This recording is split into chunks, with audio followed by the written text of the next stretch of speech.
We are now joined by our fourth place finisher, Austin Dillon, driver of the number 3 Dow Chevrolet. Austin, this was a career best for you today at Michigan. Talk about the race. Yeah, we had some circumstances where we had to start at the back and had to figure out a way to get our track position back. And just got to thank my guys, Slugger and the engineers did a good job coming up with a plan.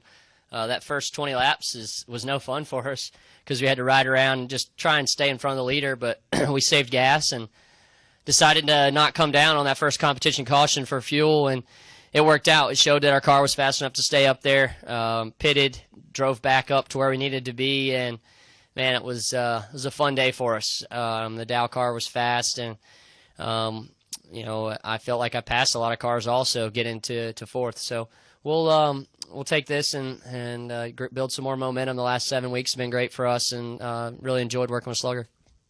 We'll go ahead and open it up to questions. Please state your name and affiliation. We'll start here with Mike Hembry.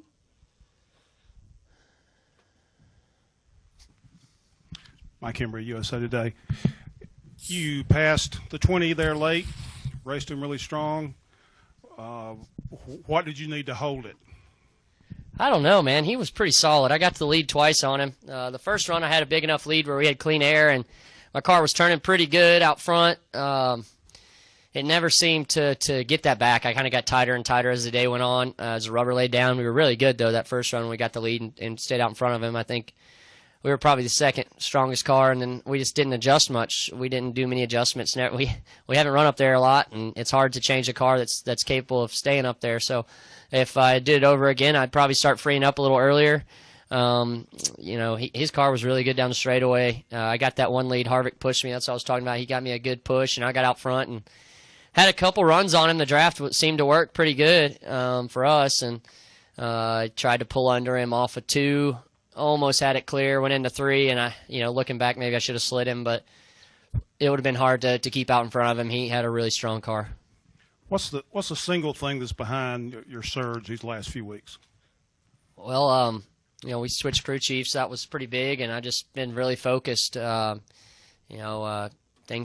been good lately, and just trying to do everything I can on my part to do my job, and everybody in the team's kind of taken up that same mentality, and when we feel like we have cars capable of winning, and I felt like I've been able to prove that I can compete with these guys in the Xfinity Series, and don't know where it was in the Cup Series, why, and we've made some good changes, and the finishes are starting to happen. From the trucks and Xfinity, it takes a little while once you start having fast cars and running up front to learn how to race with these guys, and today was really good for me. I feel like I learned a lot. Matt took me to school a few times up front when I was slicing with him, and I'll take that in a notebook and see if I can't learn from it the next time up front. All right, we'll go to Mike Bruden now. Mike, at the Free Press.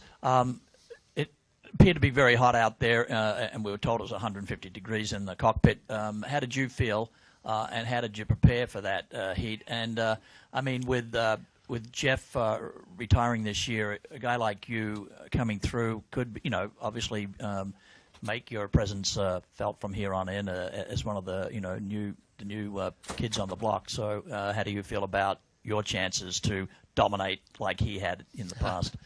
Well, it's still a lot of work, a lot of hard work is going to go into it. Jeff didn't just get here from running up front. He worked hard to get there, so I got a lot of work to put in, and this is not just a thing you get in a race car and go fast. You got to put a lot of effort behind it, and I've learned that the last year and a half, and hard work and effort behind it and focus really helps you. So I'll do my best to do that. I'd love to fill a void there when Jeff leaves. He's a hero for a lot of people, but for me, I just want to do my job and represent my sponsor well with Dow, and I think it was a fun day for us out there today. Yeah, it was a good day. We worked really hard. New Hampshire, I got really hot, and Kentucky was really, really bad. From those 2 races on, my team's done a really good job of insulating the car. I think if people are getting really hot, I think it's the insulation. The guys back at the shop can help them.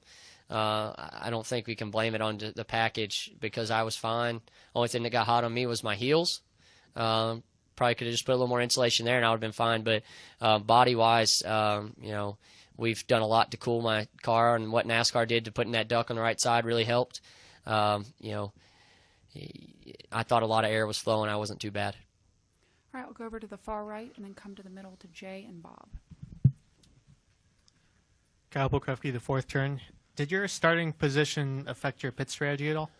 Oh, for sure. When we were starting last, we wanted to get track position, and we had kind of made a plan from the beginning that would make or break us right there to stay out. And we took a big gamble with not taking fuel at 20. Just saved as much as we could to try and go a few extra laps, and it worked out. Definitely a good call by Slugger. I thought the 18 was on the same strategy because he was kind of laying back at the beginning, but he ended up trying to pit and take track position, and our strategy worked out for us. Jay. Jay Pennell with Fox Sports. When you leave here today, do you look at the points situation and figure out how far back you are from making the chase, or you just focus on the next 3 races? How far back are we? I haven't seen it yet. I mean, I don't know. I think we got to win.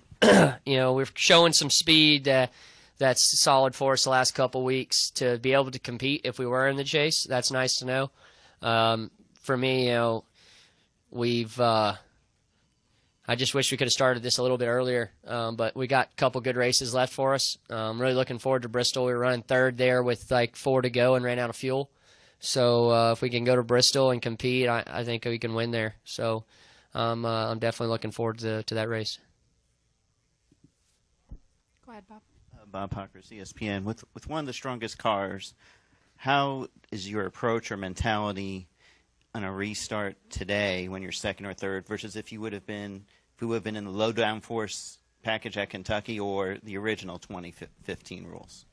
Like how aggressive was I on those restarts compared to the other packages? Yes, and also kind of maybe what was your optimism or hope, I guess?